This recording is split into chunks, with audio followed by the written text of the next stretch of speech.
আসসালামু আলাইকুম। যারা দেশে এবং প্রবাসে আছেন সবাইকে শুভেচ্ছা জানাচ্ছি। আমি ইঞ্জিনিয়ার গিয়াসউদ্দিন। স্বপ্নধারা ইঞ্জিনিয়ারিংয়ের পক্ষ থেকে আরেকটা ভিডিও নিয়ে আপনাদের সামনে আমি হাজির হয়েছি। এটি হচ্ছে চুয়াডাঙ্গা জেলার দামুড়হুদা উপজেলা। এটা একটি ডুপ্লেক্স বিল্ডিং, মোটামুটি 3000 স্কোয়ার ফিট এর উপরে নির্মিত।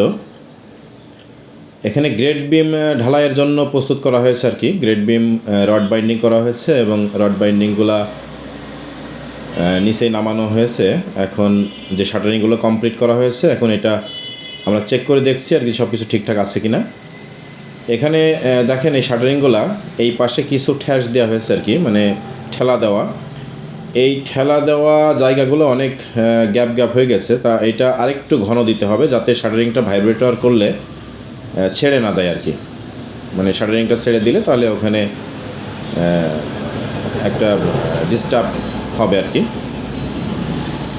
দেখেন রডগুলো বাইন্ডিং করা হয়েছে, রডগুলো একটু দেখাচ্ছি আপনাদেরকে। আর এখানে একটা জিনিস দেখায় যে মাঝখানে অনেক সময় একটা কাঠের গুটকা দেওয়া হয় দুটো শাটারিংকে ধরে রাখার জন্য। আপনারা দেখতে পাচ্ছেন ওই যে দেখা যাচ্ছে নিচে একটা কাঠ। এটা কিন্তু 1 ইঞ্চি থিকনেস এবং এই বিমের নিচের ক্লিয়ার কভার কিন্তু 2 ইঞ্চি। তার মানে 1 ইঞ্চি যদি কাঠের ওই গুটকাটা হয় আর 1 ইঞ্চি ক্লিয়ার কভার থাকছে, তার মানে ওখানে মশলাটা কিন্তু যাবে। যদি না যায়, যদি ওই গুটকাটা যদি মোটা হয়ে থাকে তাহলে একটু সমস্যার সৃষ্টি হবে আর কি। এটা হচ্ছে রডকে ডিস্টার্ব করবে অনেক সময়। ওই কাঠটা অনেক সময় পচে গিয়ে পানিতে দীর্ঘদিন পরে পচে গিয়ে ওইটা রডটাকে ডিস্টার্ব করতে পারে। সেজন্য কখনও 1 ইঞ্চির ওভার কখনও কাঠ নিচে ইউজ করবেন না, সতর্ক থাকবেন আর কি। আমরা একটু ভিতরের অংশটাকে একটু দেখানোর চেষ্টা করি যে ভিতরের অংশে এটা হচ্ছে শাটারিংটার কোনো সাপোর্ট কিন্তু পাশ থেকে সেরকম কোনো দেওয়া হয়নি।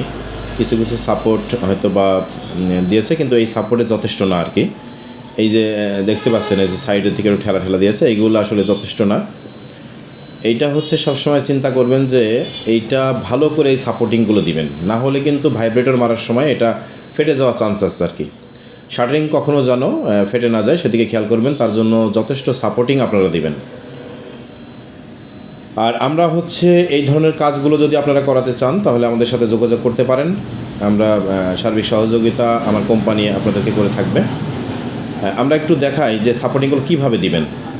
এই যে এইভাবে এই মাটির ভিতরে আপনারা এইটাকে এইভাবে সাপোর্ট কিছু দূর পরপর 5 ফিট বা 3 ফিট 4 ফিট পরপর এই সাপোর্টিংগুলো আপনারা হ্যামার দিয়ে এটা বসায় দিবেন।